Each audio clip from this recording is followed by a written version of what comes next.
भोपाल में गृहमंत्री डॉक्टर तमिलनाडु ने कांग्रेस पर जमकर निशाना साधा। गृहमंत्री ने पूर्व सीएम दिग्विजय सिंह, कमलनाथ और कांग्रेस नेता राहुल गांधी पर हमला बोला। राहुल गांधी पर कटाक्ष करते हुए गृहमंत्री ने कहा कि राहुल गांधी की क्षमता हमने पंजाब में देखी और छत्तीसगढ़ में भी दिख रही है।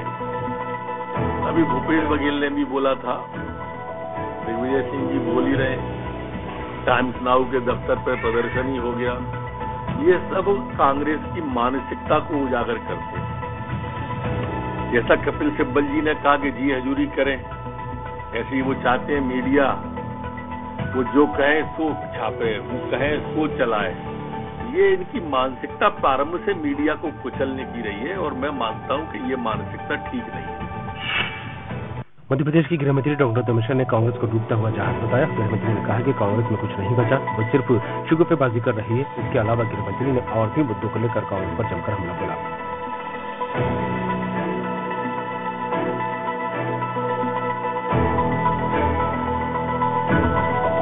जैसे बंगलोर गए थे वैसे जयपुर जा रहे हैं, जैसे गोवा गए थे वैसे जयपुर जा रहे हैं। गोवा गए थे तो गोवा की सरकार चली गई, वहां के जो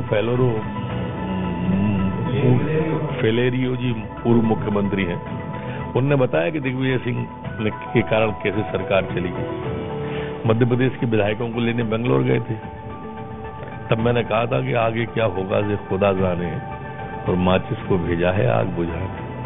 अब जयपुर जा रहे हैं तो मैं कहूंगा कि जहां जहां संत मठा को जाए, भैंस पड़ा दो ही मर जाए। कांग्रेस अब डूबता जहां है। हम लोग कहते थे तो आप लोग सोचते थे कि हम बीजेपी वाले हैं, हम तो कहेंगे। अब तो उन्होंने कह दिया है कि ये जो कोई राष्ट्रीय अध्यक्ष है ही नहीं 2 साल से, और फैसले ले कौन रहा है। जवाब देना चाहिए राहुल जी, सोनिया जी। वो कह रहे हुआ की स्थिति में कांग्रेस है, बिन पद चले सुने बिन काना, कर विद कर्म करें विद नाना। हस्ताचल की ओर है कांग्रेस का सूरज।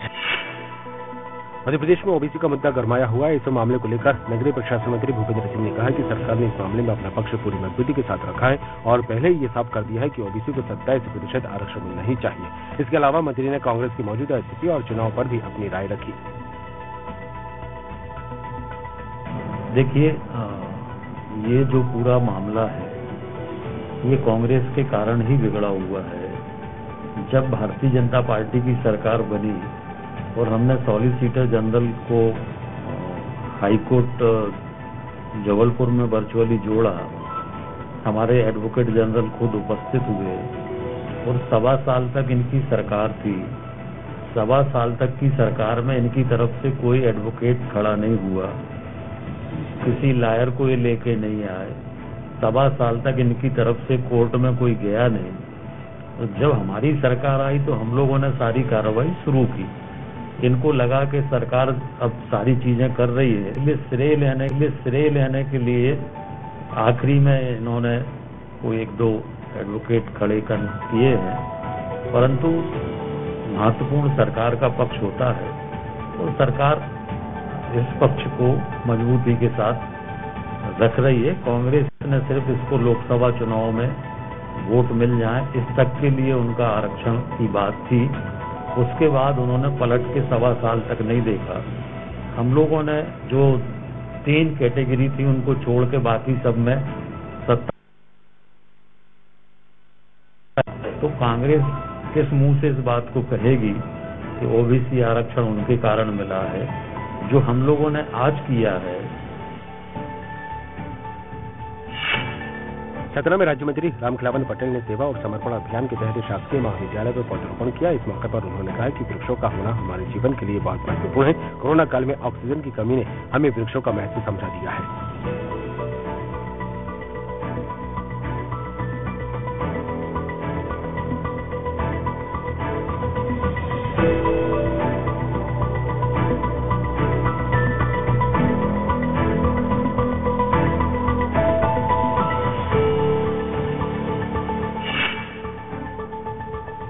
सतना में राज्य मंत्री रामखिलावन पटेल ने उपचुनाव को लेकर कांग्रेस पर निशाना साधा। उनके मुताबिक कांग्रेस दावे तो खूब करती है, लेकिन हकीकत कुछ और ही होती है। कांग्रेस ने आगामी चुनाव में जीत का दावा किया है। इससे पहले 27 सीटों पर भी उपचुनाव में पूरी सीटें जीतने का दावा किया था, लेकिन आज भी जीत पाई थी। जब पूर्व में भी उपचुनाव हुए थे तो वो कहते थे कि हम 27 सीटें जीतेंगे, और बाद में हुआ 14 सीटें भारतीय जनता पार्टी जीती और 8 सीट वो जीत पाए थे। मध्य प्रदेश सरकार ने ग्रामीण क्षेत्र के स्कूलों को लेकर नवाचार किया है। इसके तहत बच्चों के बैठने और मध्याह्न भोजन के लिए बैठने को लेकर नई व्यवस्था की गई है। इसी कड़ी में पंचायत और ग्रामीण विकास मंत्री महेंद्र सिंह सिसोदिया ने डाइनिंग हॉल सेंटर का शुभारंभ किया। आपको बता दें, ये व्यवस्था प्रदेश के 26,000 ग्रामीण क्षेत्र के स्कूलों में की जाएगी।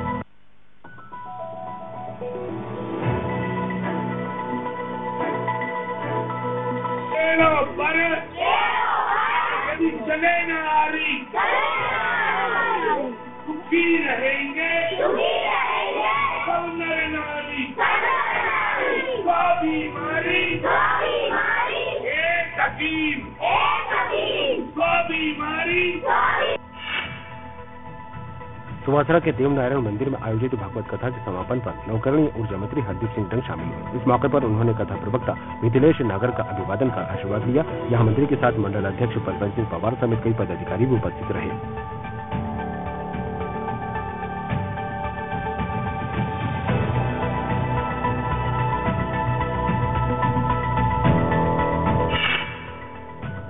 मध्य प्रदेश के वित्त मंत्री जगदीश देवड़ा ने पूर्व केंद्रीय मंत्री स्वर्गीय माधवराव सिंधिया की पुण्यतिथि पर श्रद्धांजलि अर्पित की। देवड़ा ने अपने ट्विटर हैंडल पर एक तस्वीर साझा की जिसमें उन्होंने स्वर्गीय माधवराव सिंधिया को देश का महानतम नेता बताया है।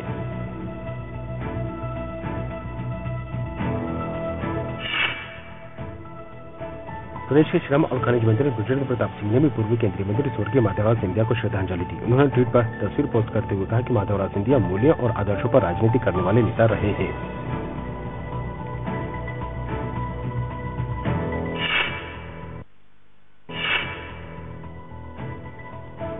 मध्य प्रदेश के गृह मंत्री डॉक्टर अमित शाह ने भोपाल में technocrats institute of law college का शुभारंभ किया। इस मौके पर राज्यसभा सदस्य और सुप्रीम कोर्ट के नामी वकील विवेक तनखा भी मौजूद रहे। गृह मंत्री ने जानकारी देते हुए बताया कि शासकीय अधिवक्ताओं की सेवानिवृत्ति आयु 62 साल से 65 साल की जाएगी।